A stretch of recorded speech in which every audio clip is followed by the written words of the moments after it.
I'm Jeremy Krug. I'm the regional sales manager for Biamp Systems here in the Rocky Mountain region, based out of Salt Lake City, Utah, and covering Idaho, Utah, Colorado, Montana, Wyoming. So if any of you've got schools in those areas, I'm happy to help out with questions and answers and all those sorts of things. I'm going to discuss DSP and technologies that uniquely address situations that can help voices be heard clearly and deliver better sound quality. That's kind of the idea of today's session. Before we begin, I want everybody to raise their hands and set them back down. I know you're thinking, oh great, it's one of these presenters that I will admit that yes, I've always dreamed of being a motivational speaker. Really though, I want you to be comfortable raising your hand because I want to start off with a couple of questions. They help me out. So raise them up again. All right. One more time. All right, and back down. That'll be enough. I just wanted to shake the dust off, especially as the first session. I mentioned some questions. First, who here has a background in the AV world of some kind? Raise your hands. Wow, okay. And I mean, like, that's where you came to this from. Who here has a background in IT and networking?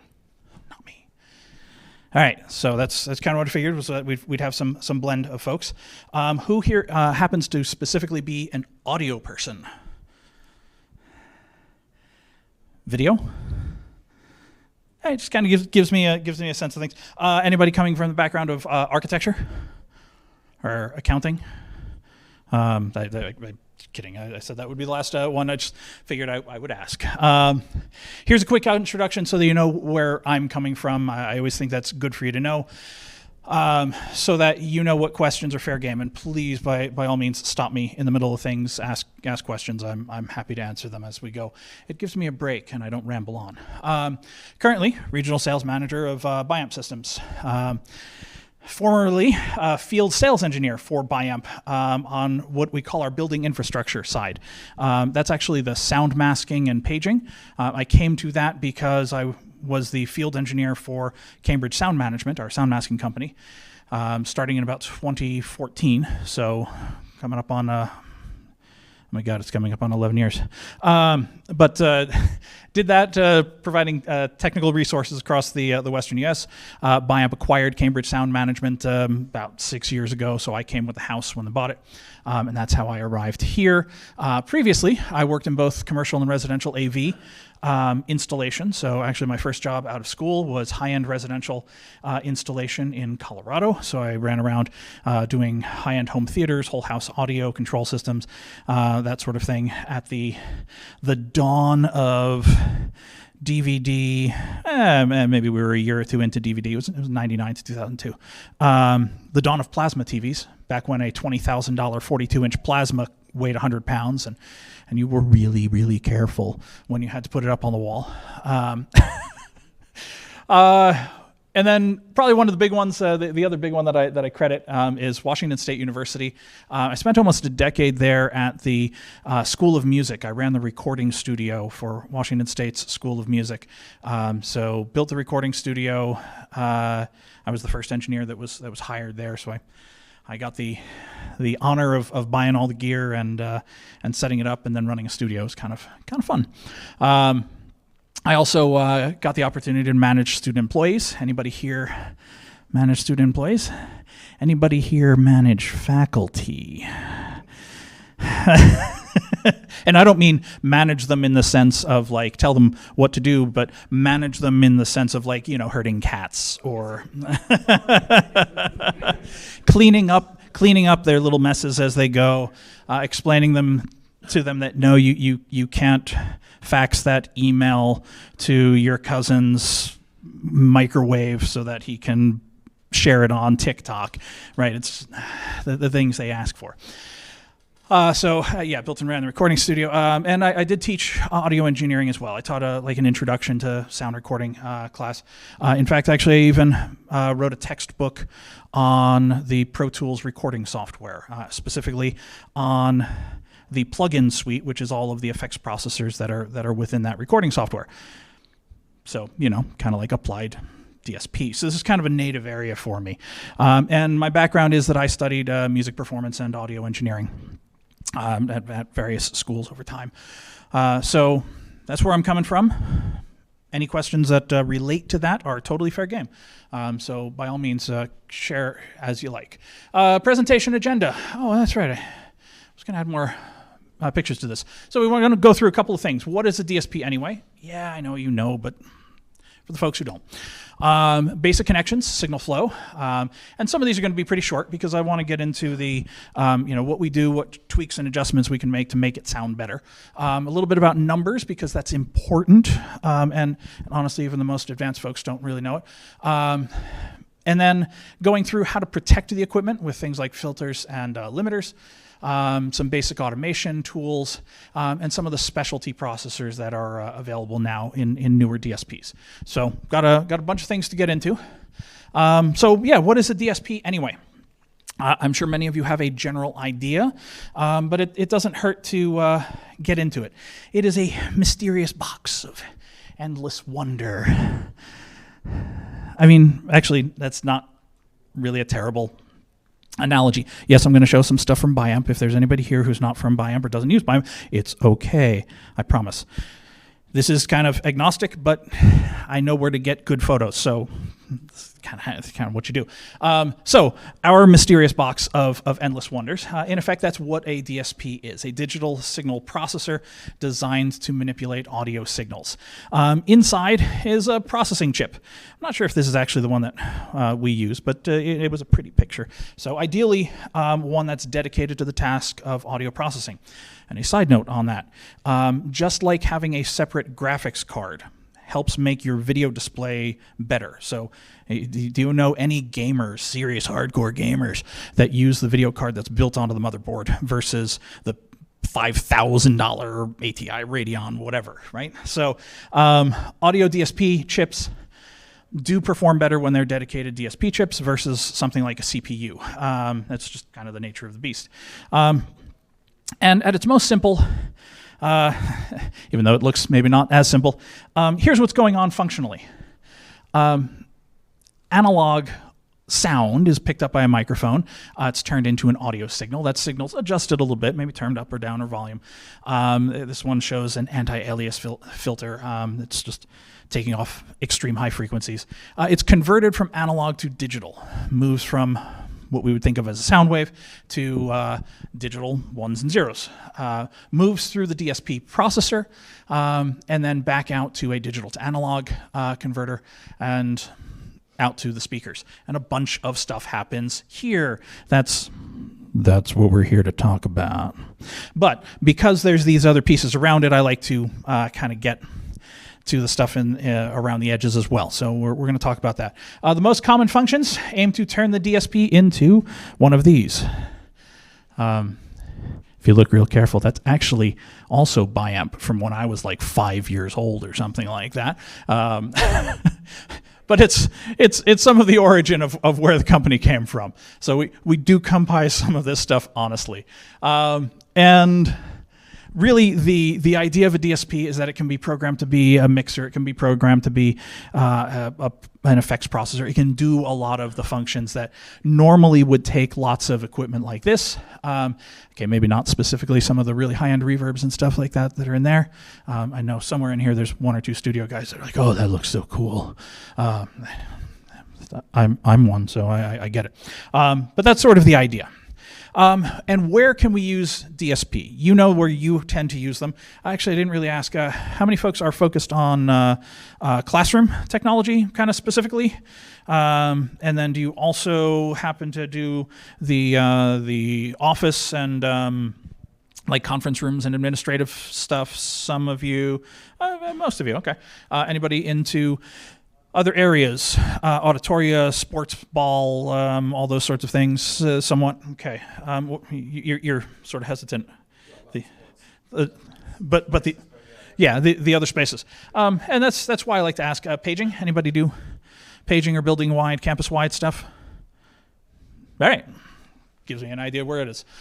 So yeah, where can we use a DSP? We can use them in auditoria. We can use them in tiny little huddle rooms. We can use them in classrooms, lab-style classrooms. We can use them obviously in ball fields and stuff like that. So the audio DSP is replacing some of those effects processors and mixing consoles and stuff like that. So anywhere where we have a sound system, potentially we could use an audio DSP to help us work through what we're doing. So, all right. Like I said, I want to move through the basic bits like that. That's kind of the housekeeping things. So what other things do you need in order to bring in an audio DSP and bring it in for a full sound system? If the audio DSP is at the center and core of many sound systems, then what's out at the edges? Well, typically it's the microphones and speakers, as shown here, but it can be simplified as the input devices, the processing in the middle, and the output devices. So input devices could be the microphone, the music players, the computer system, those sorts of things. Output devices generally are going to be the speakers that are in the room, but also if we're doing hybrid conferencing, the output device is the USB connection to the computer that's sending it off to Teams, Zoom, or your UC du jour. So that's sort of what's going on at the edges. I have always been a fan of what are called transducers. It's kind of a weird thing to say, of audio equipment. These are the things that are my favorite. It's a class of equipment. It's the stuff that turns one form of energy into another. One of them is here in my hand, right? The microphone is turning acoustic energy into electrical energy. That's what it's doing. The speaker on the other end is turning electrical energy back into acoustical energy. I've always seen that process as kind of elemental, and I'm fascinated by it as like the foundation of a sound system. We are here to talk about DSP, but I have to say that it's much easier to get a DSP system to perform the way you want it to, and actually minimize the amount of programming effort that you need to put in, if you do some good work on the front end with the transducers in the room. If the microphones are matched and suit the task for the room, if the speakers are matched and suit the task for the room, when those are chosen wisely, those fundamental parts, it makes the DSP processing a little bit easier. So I'm going to say a quick bit about speakers, followed by a bit more about microphones. You may not know this about Biamp, but we make speakers. Kind of a lot of speakers. That ain't even anywhere near all of them. About half of our catalog, we have about 1,200 products in our catalog, and a little over half of them are speakers and speaker accessories. And that probably seems excessive.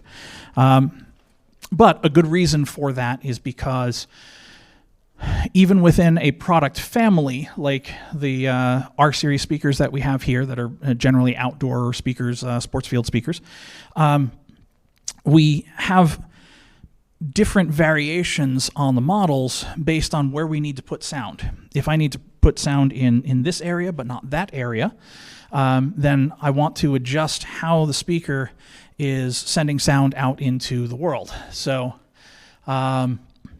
modeling speaker performance. This is actually something that we do internally when we're designing sound systems. Ideally, if you're working with AV integrators, they're doing it. Does anybody here model their own speaker systems, Ease Focus or any of that sort of thing? There is a free program.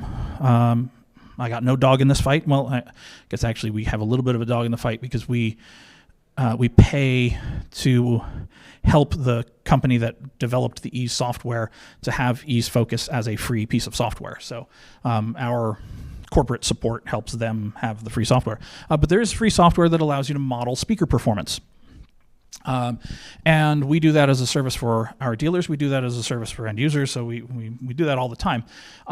If you haven't seen it, it's some of the heat maps and things that you get look like this. What we're seeing here is a model. In this case, the grid squares are 5 feet. grid spacing. And so I modeled a room that was, I think, 60 by 40. And I said, okay, let's take a speaker that is 90 degrees by 90 degrees and put it flat against the wall at 15 feet. And there's a little dotted line. So there's a kind of a thicker line just above the bottom. Should have a laser on this.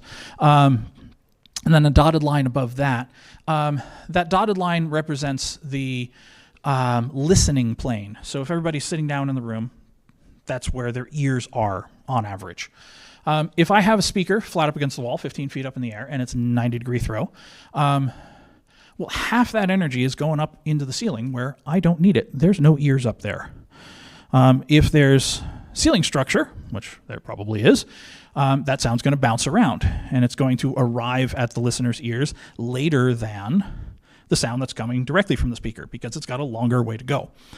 We've all seen those kinds of diagrams of reverb and angles and those sorts of things.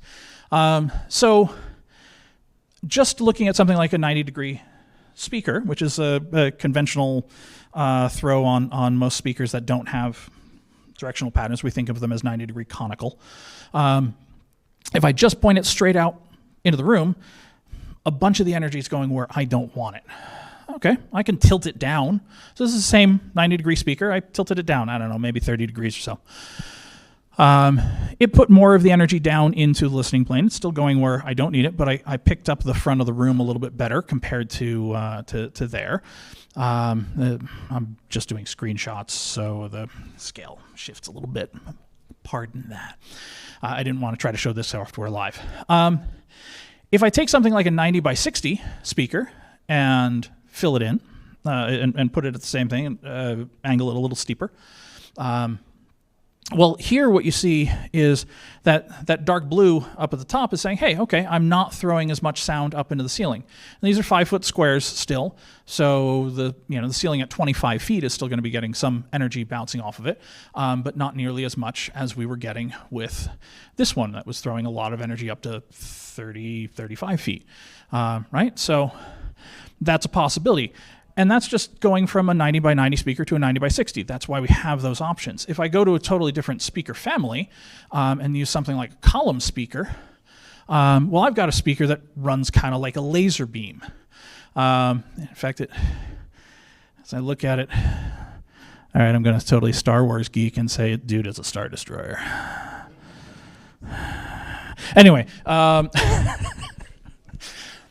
in this case, I brought the speaker down to 10 feet because I actually needed to get it closer to the listening plane. But if you look at what's going on here, that speaker now at a 20-foot ceiling, it's not even hitting the ceiling with sound. Right? So I'm focusing the sound right in where it's needed versus something like this. And this is a good high-end conventional loudspeaker, 90 by 60 horn with a 12-inch woofer. That's actually from our premium line. That's what it's modeling out. The other one here is the big brother to that flavor of column speaker. It's actually literally 2 sizes up. It's the one that stands about 5 feet tall. But for a 60-foot room, it can push the sound. And you notice it even pushes all that energy right clear to the back of the room. Conventional speaker wasn't even getting halfway into the room. By the time I use something that's designed right for it, I can really put the sound right where I want it and not where I don't want it. So that kind of real basic idea of switching up the transducers on the front end before we even get to a DSP system really can have a huge impact. A lot of classrooms, we do standard down-firing speakers. They work, obviously. You're hearing me all right. But they still suffer from some of the issues that we have, and especially in a room that maybe doesn't have carpet, doesn't have grid tile, has more hard surfaces, more reverberation. You get into a situation where the sound echoes so much that it actually becomes harder to understand. Even though there's speakers all over distributing the sound, you're hearing sound from this speaker, from that speaker, from that speaker. They're arriving at different times. It smears the sound, makes it harder. This provides ridiculous amounts of intelligibility with one speaker, and this is actually literally only modeling one speaker in the center of the front wall. I could put 2 to flank a screen, and this phenomenal coverage. So that's the kind of idea of things that we think of on speakers. And sorry to belabor that. like I said, it's an area I like. Sure. Does that program also have like the width? Yes, I was picking out the side views. It's actually, I will say it's really cool.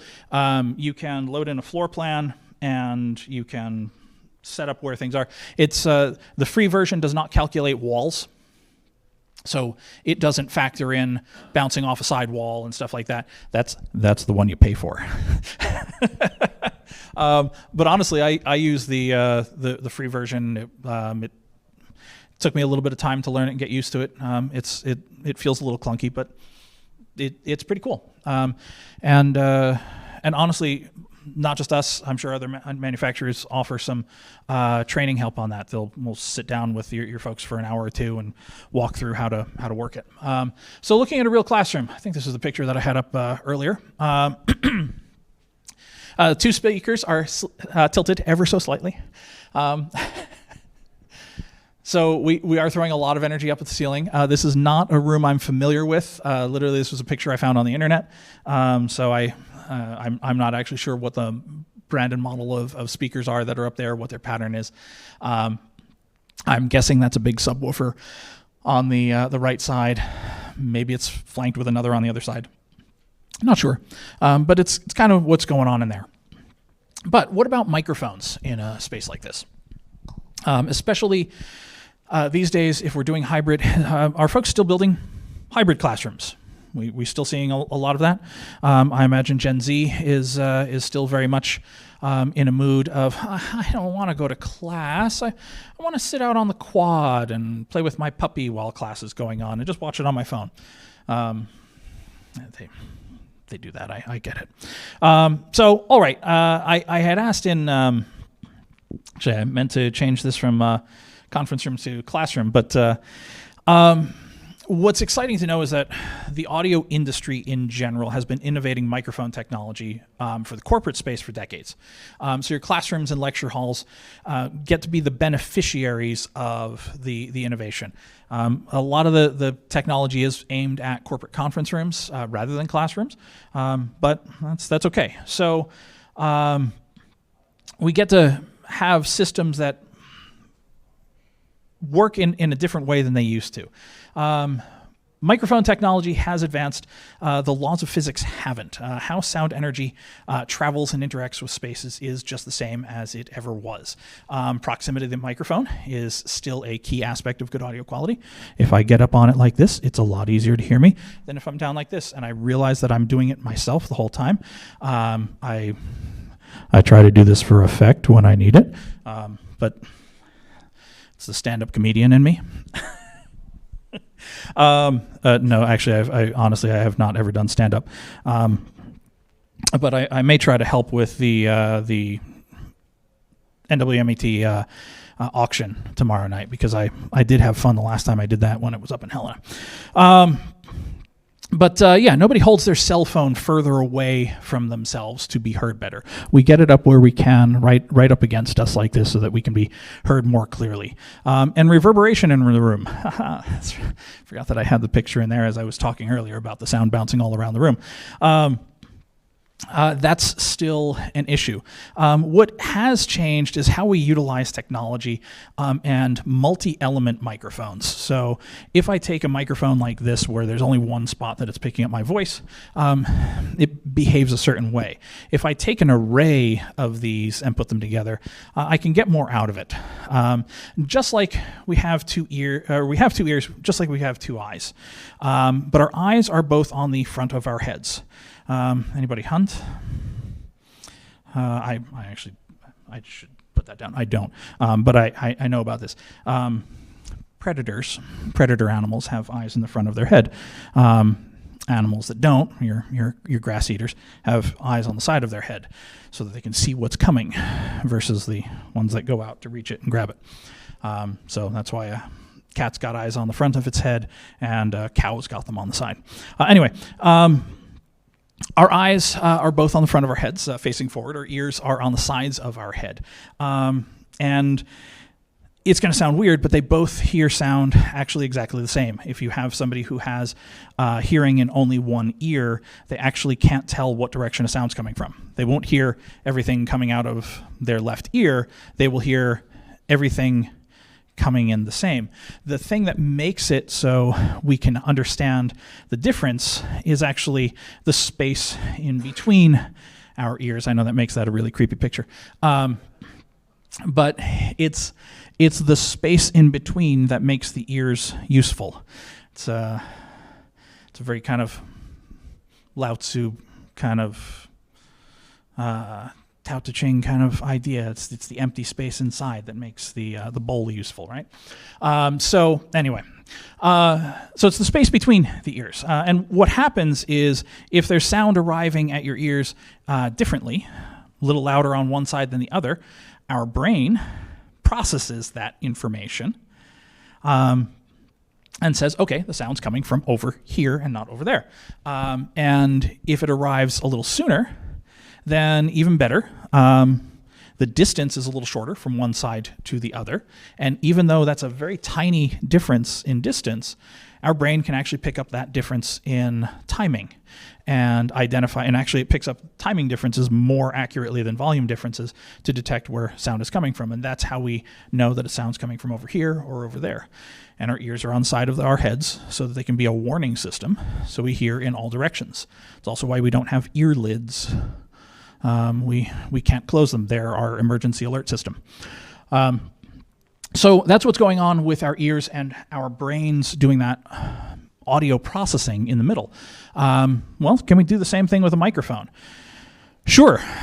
We can take a microphone and we can set up an array microphone.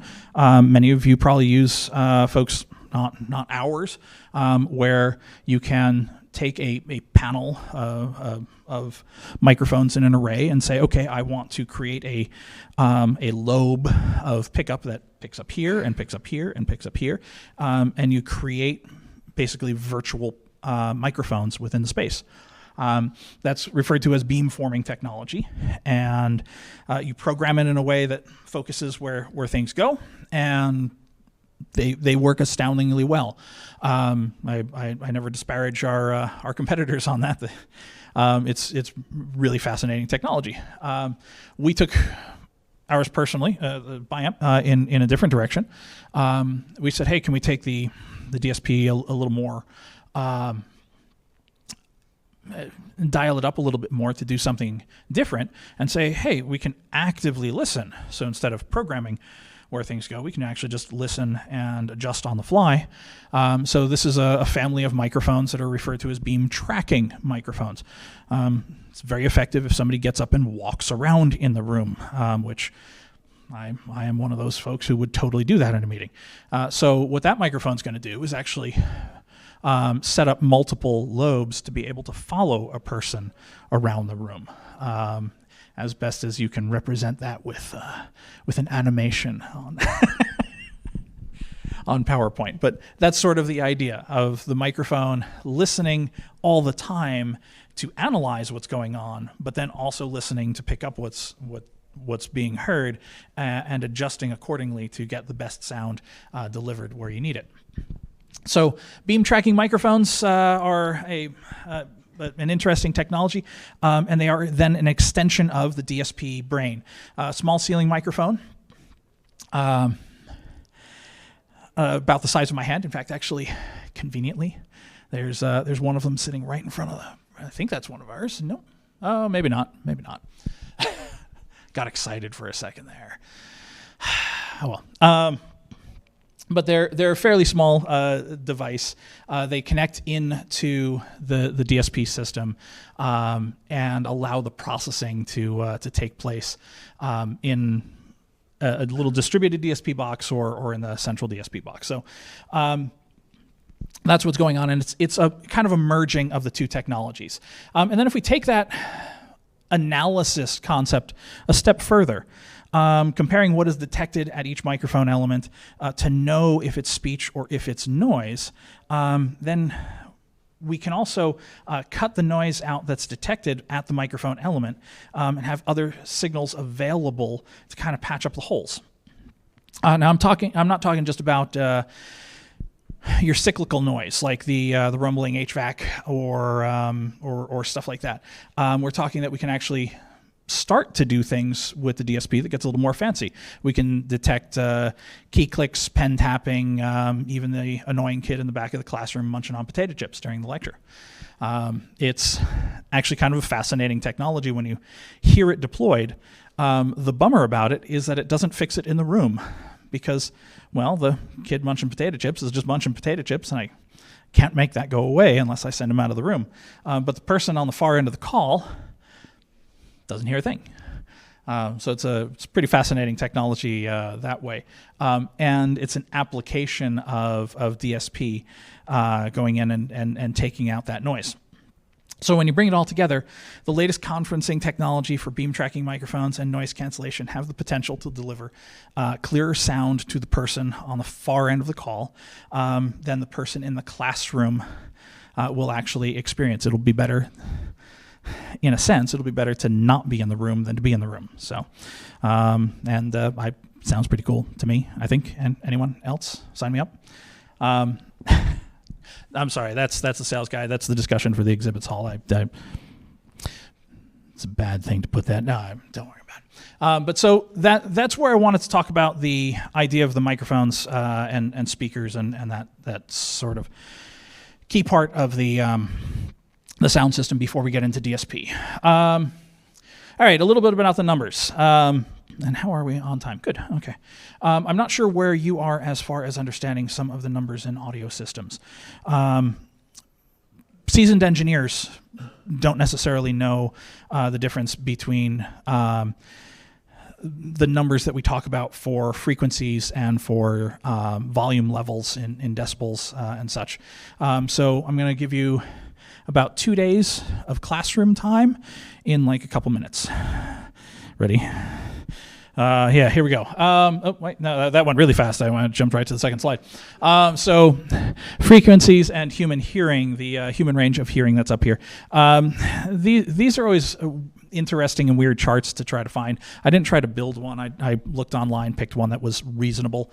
Almost all of them are geared towards music and recording. So there's some stuff that was on the bottom of this I sliced off that was talking about where snare drums and hi-hats and things like that were. So I didn't think that was as important. But what is important to know about it is most people will at some point along the way learn, hey, the human range of hearing is from 20 hertz to 20 kilohertz. All right, that hurts. What does it mean? It literally means vibrations per second. In fact, actually, before the term was renamed to honor, is it Heinrich Hertz? It was abbreviated as CPS, cycles per second. And you'll still see that on old literature if you find old manuals and stuff from gear from the 40s or 50s. It may actually say CPS for cycles per second. The weird thing about it is I mentioned that it's logarithmic. So anybody here a musician, at least familiar with the piano keyboard? Handful. That's a lot of times how we get into this is the recovering musician who's like, all right, I guess I need a day job. So it happens. We refer to frequencies in a couple of different ways, and one of them is octaves. And the term octave comes from if you count up 8 notes on the Western scale. So think of the piano keyboard. If you count your do, re, mi, fa, sol, la, si, do, from do to do again, from C to C, or A, B, C, D, E, F, G, A, B, C, D, E, F, G. Each time you get to the recurring letter, the frequency actually doubles. On something like a guitar, it's actually very easy to demonstrate because the string is a particular length, and if I cut the length and if I pluck it, it vibrates a note. If I pinch the string to effectively cut the string in half, it plays the same note 1 octave higher. So it doubles the frequency. So instead of vibrating at, I usually like to use A because that's the tuning pitch, and also the numbers are a lot easier to remember than the ones down here that are 1045 and 2 and 4. So I like to use the pitches for A440. Half of that is A220. Half of that again is A110. That's the A at the bottom of the bass clef. That's about an give or take. I don't know. It's early. I might have been a little low, a little high, but that's in the lower range of the bass clef. It's a low note for a tenor. It's kind of in the middle low range for a bass singer. That's 110 hertz.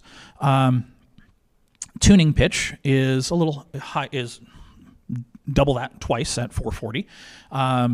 880 is C is an A at the top of the treble clef. That's going to be kind of high for an alto female voice, and that's going to be it's still kind of a little on the high end for a soprano. And these are the fundamental frequencies. These are where the vowels lie. But the strange thing about it is that the numbers are doubling as you go up. So 110 to 220 is an octave. 220 to 440, 440 to 880, 880 to 1760. And we see that with the numbers in the scales that we're using in audio signals. We'll talk about 20 to 20 because that's the human range of hearing. And from 20 to 40 is the same number of individual notes on presumably a keyboard, as you would get from 1,000 hertz to 2,000, or 2,000 to 4,000, or 4,000 to 8,000, or 8,000 to 16,000. And that gets a little weird. But it's good to know that when you're trimming off a little bit of frequency, and it seems like, oh, it's a little bit, the numbers are skewed and they're a little hard to understand and follow in that kind of way. But what's important to know is the real low stuff on the left side there. That's your earthquakes, right? That's stuff you're going to feel rather than hear. Human voice doesn't extend down that far, even if you're like a Tibetan throat singer. There's not a lot up there. The human vocal range that's shown here is totally misses the fact that it actually starts in the middle of the bass there, like I said, around 100. But that's the area where the clarity is. It's actually where all of the consonants are.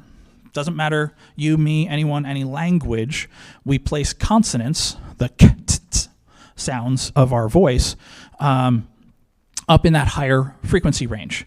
It's the most sensitive part of human hearing, and that's where all of our articulation comes from. If I take that away and only give you low frequency, all you hear are vowels, and everybody's Charlie Brown's teacher, and we don't understand them. So I like to explain that to kind of give you an idea there.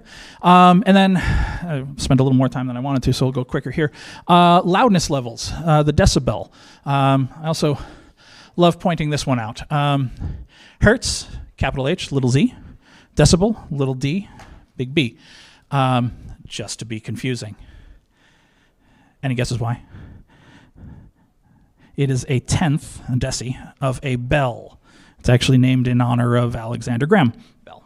So that's a fun trivia fact for the day. Hopefully someday you'll win at Jeopardy. But decibels are also a logarithmic scale, and this is actually one of the things that gets a little bit difficult as we're working within audio systems. Literally, it's a logarithmic scale, and just in case that's not enough of an issue, we use two different logarithmic scales when we're talking about decibels.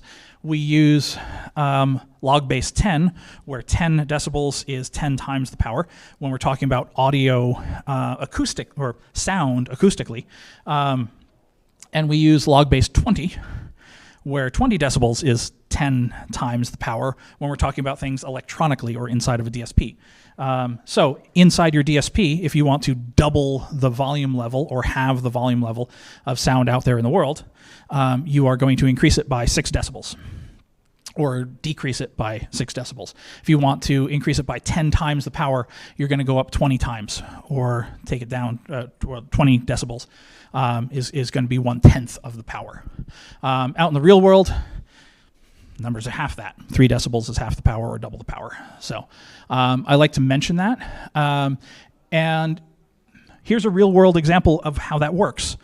Normal conversational speech, you, me, anybody talking in a range of 5 to 8 feet from each other, we tend to talk at a volume level that's about 60 to 65 decibels. It's pretty consistent, even if it sounds like people talking in Russian or shouting at each other all the time. They're right around that range of about 65 decibels. If I take 10 people and have them all talk in a room at the same time, it's 10 times the power. I'll measure that, and it'll be about 75 decibels. If I pack 100 people into a room and have them all talking at once, measure that, it'll be about 85 decibels. It's going to be 10 times the power, but it's only going to be 10 decibels. So it's good to know that, because sometimes it feels like, wow, turning something up 1 decibel or 2 decibels does not seem like enough. But you're getting, you're adding 50% more power to a system. Anyway, so wanted to get into that, and of course I belabored that too much, and now need to get into the DSP side.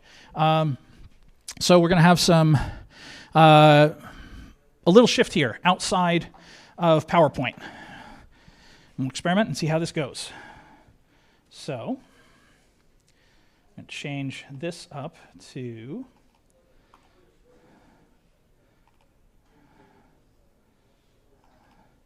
duplicate these displays so that I can see it too. Oops, don't want that. And we're going to open up some Tessera software. Hey, did I mess that up? Duplicate displays. Keep changes. There we go.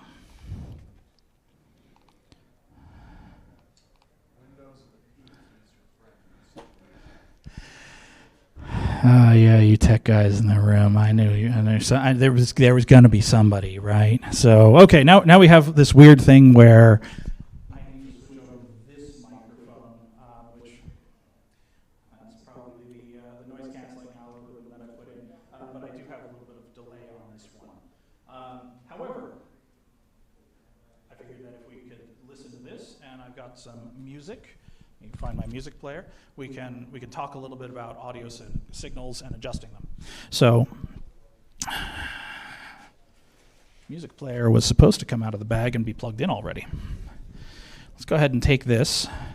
And one of the things I always encourage, I mention protecting the system as one of the first things that you should do. So I've got a DSP program that's built up here for us that's actually running on one of our little processors. I've got a microphone plugged into it.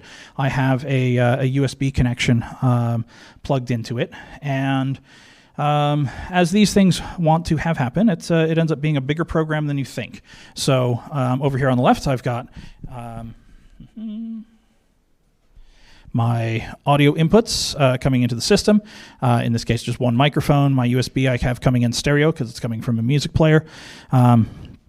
And let me go ahead and plug that in so that it'll be ready when I need it.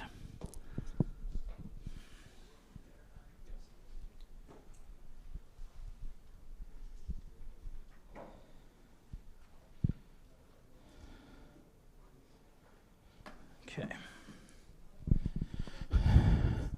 So USB player, I have that going into a standard mixer that is just taking left and right and summing it into mono. Hey, while I'm at it, what am I doing there? I've turned down the input minus 3 decibels on each of the left and the right. Why did I do that? Well, remember what I said about that whole, if I'm taking my left signal and my right signal and I'm adding them together, they're going to be twice as much power. Inside the electrical world, 6 decibels is double the power. So if I take 3 decibels off of this one and 3 decibels off of that one and I put them together, I get a volume that's the same as what came in, and it makes it so that I don't overload my system. It's a little subtle kind of thing, but it's important to know. It's actually what happens inside of a regular mixing console when we have a pan control knob that shifts sound from the left to the center to the right. Is what it's actually doing is it's turning the volume level down in one direction while it's turning it up in the other direction, and in the middle, they're about 3 decibels down for each one electrically. So that in the middle, it sounds the same, and you hear a consistent volume level as it's going from left speaker to right. So that's some of what's going on in there. I have an AEC in there, mimicking what would go on in a conferencing system. I have a low cut, and this is actually the first piece that I want to talk about on here, because this is one of the most important things you can do at the very beginning of your system, is protect it. Equalizers, filters, deal with frequencies. You'll see them referred to as equalizers, filters, parametric equalizers, graphic equalizers. You'll see them termed in different kinds of ways. This should be, in this system, I believe it is, I called it a low cut because in my world, in my mind, I am cutting out the lows. There are lots of arguments between audio engineers of, well, it's a high pass filter. Yes, and Biamp actually labels it that way. I will say, I don't like it, but it's labeled as high pass, and I have never used one to pass the highs. I have used it to take out the lows. Why do I want to take out the lows on something like a microphone as it enters the system? Well, the low frequency is this. It's P, pops, things like that would come into the system. Now I'm talking through the microphone that's not on my system. I was actually planning on doing that, but since they're recording, we're going to do this. But so one of the first things that I'll do is I'll take that frequency, the low frequencies, and knock them out. And specifically, I pick something that is moving 18 decibels per octave. So that means it's going to take out, and I picked 18 because my selections are actually in 6 dB chunks. I don't have a 20. So basically I'm saying within 1 octave, starting at, what did I set it at, 100 hertz. So by the time I get to 50 hertz, I want that to be a tenth of the volume level. By the time it gets to 25 hertz, I want it to be 1/100th of the volume level, give or take. Make sense? Why am I doing that? I'm protecting my speakers, because I know that the speakers in this system can't produce frequencies that low. But at some point you learned the first rule, second rule, thermodynamics. Energy cannot be created or destroyed. It can only be transformed. So what happens when I send energy, electricity, to a speaker that is too low of a frequency that it can't produce? Where does it go? It turns into heat, and you cook your speakers. So this is a protection circuit for the speakers, and actually for kind of the whole sound system. It's on the microphone set at a frequency where voice is going to sound very fine and natural. On the music track, I have one as well, but I set it a little bit lower. I brought that in at 50. Why did I do that? Well, because if I play music, I might want some low end. It's already controlled. So we'll do things like that for protecting the circuit. Similarly, we use devices called limiters that I've got that over here on the end of the system, peak limiter. Not much to see here in terms of graphs. I bypassed it on my system here in case it was causing my delay. But what happens with a peak limiter is it's going to see the audio signal coming at it, and in some situation like a DSP processor, you'll see that it has the option for a look-ahead delay. What that can literally do is it can say, okay, I'm going to slow all the audio coming through the system. This is helpful if I'm using it for conferencing, a little less so if I'm using it for live sound, because we do get that delay effect that we're hearing of my voice and the delay here, so sorry about that. But the idea here is that I can see if the audio signal is going to cross a threshold where it's going to damage my system. And I'll make sure I keep the volume level down. So we use things like filters to take out high frequencies, low frequencies. I did have a high cut on here also right after my low cut for the microphone.